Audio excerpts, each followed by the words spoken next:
Hey everybody, welcome back. So the last time I posted one of my follower submitted stories, if that's what you want to call it, I received quite a bit of good feedback. So I thought it might be fun today to do that again.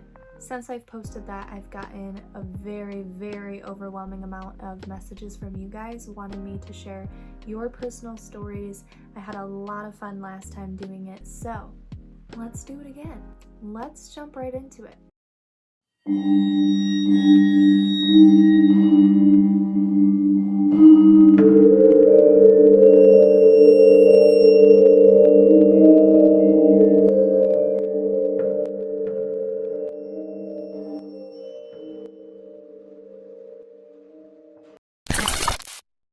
It all started when I was 13 years old and had an obsession to play with the Ouija board but never touched one in my life.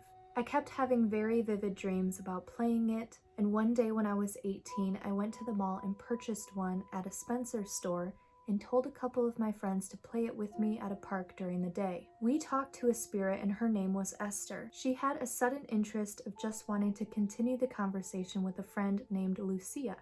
This is already going downhill. After we stopped playing, Lucia was super tired and slept for hours. The other guy that played with us mentioned having nightmares, but we left it at that. One night, Lucia and I were at Lorena's house, and at the time the board said it was not going to say anything if Lorena was in the room. Long story short, when I kept asking it if we could stop the game, all it would reply was "ha ha," and would point, saying "die" over and over.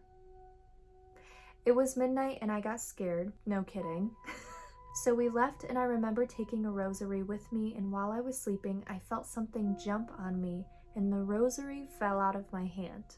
I also remember asking it if I was pregnant and it said yes. I was in fact pregnant with my daughter at the time and didn't know. I met a guy from Venezuela that gave me $100 to get rid of the board, and he destroyed it for me and told me to stay away from it. I was bummed about it, but he paid me for it, so I did what he asked.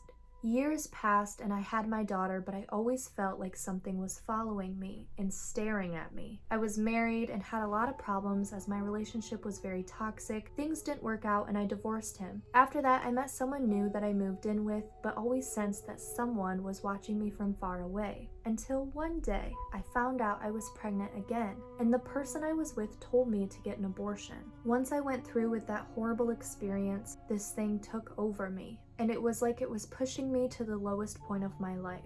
2 years passed and I'd met the father of my son now. We got married and he had a 2-story home, but the rooms on the second floor were empty. All I can say is that through my entire pregnancy, every night at 3 a.m., I could hear a very loud noise and steps coming down to my room, and my baby would move in my womb like crazy. It would not leave me alone. One day in one of my very lucid dreams, I saw it and it was staring at me while it was choking me. And at this point I was struggling to breathe, and my husband heard me struggling and woke me up. Weeks passed and I had another dream that I was at the delivery and the nurse gave me the baby, but its face was covered. When I uncovered the face, it was not a baby. It was nothing but black snakes. I woke up very scared because I was way past my due date and I didn't know what was going on. When I had my son, I have chills, oh my god. When I had my son, his umbilical cord was wrapped around his neck twice. What? Since it was a natural birth, he choked and had to be revived and was in NICU for a week. Thank God he is healthy, but then we moved to another house because it just became too much in our previous one. Until 8 months into the new home, my son started screaming, "It's here, it's here." He was terrified and he was just a baby. That happened at 3 a.m. one night. After that, faucets and lights would go on and off randomly. People that visited our home were bothered while they slept by an entity. My marriage ended shortly after that. I met a priest from Brazil that performed a liberation. He said he believed it was a demon that was not leaving me alone. Thankfully now I live in peace and I no longer have fear. Well, that is all I have for you today. I really hope that you enjoyed this because I absolutely love telling your guys' stories.